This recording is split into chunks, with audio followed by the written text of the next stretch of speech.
Bonjour à tous. Alors aujourd'hui dans cette vidéo, on va voir comment évaluer son mémoire soi-même avant de le déposer. Alors bien évidemment, c'est pas vous qui allez noter votre mémoire, c'est plutôt le jury ou le directeur de mémoire.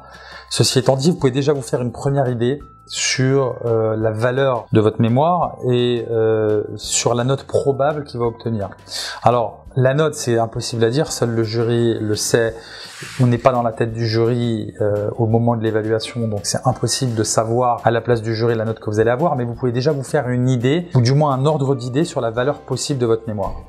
Pour cela, il va pas falloir se référer simplement à son opinion, à son feeling, si je puis dire, sur la valeur que vaut votre mémoire, parce que si vous y avez passé beaucoup de temps, il y aura forcément un biais d'évaluation, puisque vous allez avoir tendance à y accorder peut-être une note supérieure à ce que vous obtiendrez par la suite avec votre directeur de mémoire. Ceci étant dit, il y a des règles de base, il y a des normes de référence auxquelles on peut se référer. Première chose, vous pouvez prendre des exemples de mémoire au niveau de votre formation qui ont obtenu d'excellentes notes et vous comparer avec ces mémoires-là. Ça ne veut pas dire que les grilles de lecture en termes d'évaluation, les grilles d'évaluation sont exactement les mêmes, parce qu'on peut avoir des mémoires différentes sur la forme, qui portent sur des problématiques différentes, des approches différentes, des méthodologies différentes, qui peuvent être très bien sans être les mêmes au niveau de la forme ou du fond. Ceci étant dit, c'est une technique pour voir un petit peu ce qui est apprécié par le jury, par l'école. Quand on est en sciences de gestion, par exemple en marketing, on va apprécier certaines choses qu'on n'apprécierait peut-être pas au sein de notre formation, qu'on appréciera moins. Donc c'est intéressant de se prendre un benchmark, si je puis dire, donc une norme de référence en termes de mémoire qui a obtenu une bonne note au sein de votre formation, et pour voir justement quel est le besoin du jury, qu'est-ce qu'ils apprécient, à quelle formalisation il donne de la valeur et à quoi accorde-t-il de la valeur. Voilà, donc ça c'est une question à se poser qu'on peut voir justement à travers des exemples de mémoire qui ont obtenu une bonne note au niveau de la formation. Après, vous avez une manière plus ou moins simple qui vous permet aussi de prendre du recul par rapport aux mémoires, c'est d'évaluer déjà sur la forme de mémoire. Est-ce que j'ai des parties équilibrées? Est-ce que le mémoire est aéré, c'est-à-dire est-ce que j'ai un paragraphe, une idée? Est-ce que c'est facile de lire le mémoire? Ou est-ce que c'est la personne qui va lire le mémoire va devoir se prendre une tartine, si je puis dire, de contenu dense comme cela, qui va lui déjà le fatiguer plus ou moins substantiellement pour lire ce mémoire? Donc, est-ce que j'ai des graphiques, des schémas qui mettent en évidence les résultats de manière simple, claire au niveau de la partie empirique? Est-ce que j'ai mes parties qui sont rédigées avec un niveau de langage courant, simple, accessible à toute personne qui lirait le mémoire, qui nécessite pas d'avoir une connaissance extrêmement précise du sujet pour comprendre le mémoire? Est-ce que j'ai été pédagogique dans le mémoire? C'est important d'avoir un style de rédaction qui soit simple, courant, facilement compréhensible. Ça sert à rien d'utiliser des mots trop techniques pour expliquer quelque chose de simple, pour valoriser son travail.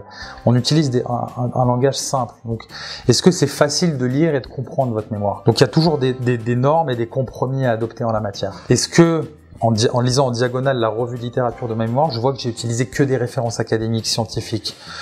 Ou est-ce que j'ai des blogs et des sites internet inconnus au bataillon, si je puis dire, qui sont cités et référencés, ce qui sera absolument pénalisé. Et ça, c'est des petites choses que vous pouvez vérifier pour vous faire une idée déjà de la valeur que ce que vous allez présenter au jury au sein de votre mémoire. Et c'est quelque chose que vous pouvez évaluer vous-même. Donc, si j'ai que des références académiques, scientifiques, en note de bas de page par exemple, au sein de la revue de littérature, ça, vous allez marquer des points de manière substantielle. Si j'ai des paragraphes aérés, si c'est facile à lire, si c'est bien présenté, si j'ai des parties équilibrées en termes de volume, si c'est bien agencé, déjà, je sais que j'ai déjà un travail qualitatif de ce point de vue-là. Regardez la mise en page, est-ce qu'elle est bien faite? Reportez-vous à votre cahier des charges. Est-ce que j'ai une concordance entre les normes qui sont imposées par le cahier des charges de mon école et le mémoire en lui-même? Il faut savoir que ça reste au niveau de la forme, au niveau de la formalisation de la police d'écriture ou des choses de ce type-là, c'est pas ce qui est le plus important. Mais le fait de respecter le cahier des charges, c'est quand même quelque chose qui va vous permettre de gagner certains points. Maintenant, au niveau du fond du mémoire à proprement parler, est-ce que les idées que je présente sont pertinentes? Est-ce qu'elles sont liées au sujet? Est-ce que les idées sont présentées de manière cohérente? Est-ce que mes hypothèses répondent à la problématique? Est-ce que la méthodologie sur laquelle je me suis basé est justifiée? Par exemple, si je veux mesurer par exemple une variable économique, est-ce que j'ai administré un questionnaire à un nombre suffisant de personnes? Est-ce que mon analyse permet vraiment, au niveau de la partie empirique, de confirmer ou d'infirmer mes hypothèses de départ? Est-ce que mes résultats sont suffisamment bien discutés? Est-ce que j'ai des préconisations, des recommandations par exemple? Si je suis sur un mémoire en sciences de gestion par exemple en marketing, est-ce que j'ai des préconisations qui sont suffisamment importantes et qui apportent de la valeur à l'entreprise de manière substantielle? Ou bien, à contrario, est-ce que j'ai complètement éludé la partie préconisation? Est-ce qu'elle fait 3 lignes, donc elle est absolument insuffisante et elle apporte aucune valeur? Donc ça, c'est des questions clés qu'il faut se poser, qui sont déterminantes sur la note que vous allez avoir au niveau du mémoire. Donc ça, tous ces conseils que je viens de vous donner, c'est pour évaluer vous-même le mémoire. Vous pouvez également utiliser des relecteurs automatiques tels que Reverso pour voir s'il y a des fautes d'orthographe, puisque déposer un mémoire sans faute de syntaxe et sans faute d'orthographe, c'est absolument fondamental. Enfin, ce que je vous recommande également, je le recommande très fréquemment, c'est de faire valider votre mémoire par votre directeur de mémoire pour vous assurer en amont du dépôt qu'il soit recevable et validable. Puisque, in fine, il y a toujours une part de subjectivité dans l'évaluation. On aura autant d'évaluations différentes que de relecteurs différents, mais il n'y en a qu'un seul qui compte, c'est celui de votre directeur de mémoire. Puisque c'est lui qui va valider votre mémoire, et tant bien même que j'ai des avis différents, des perspectives d'amélioration issues d'autres personnes, ça n'aura aucune importance et aucune pertinence, puisque, in fine, c'est uniquement votre directeur de mémoire qui valide votre mémoire.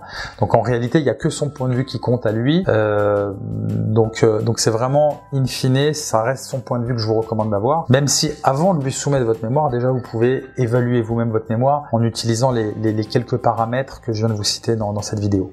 Voilà, j'espère que cette vidéo vous aidera à bien évaluer votre mémoire, à faire un point sur la situation lorsque vous êtes arrivé à la fin de votre mémoire, et je vous souhaite bon courage et je vous souhaite réussite aux mémoires.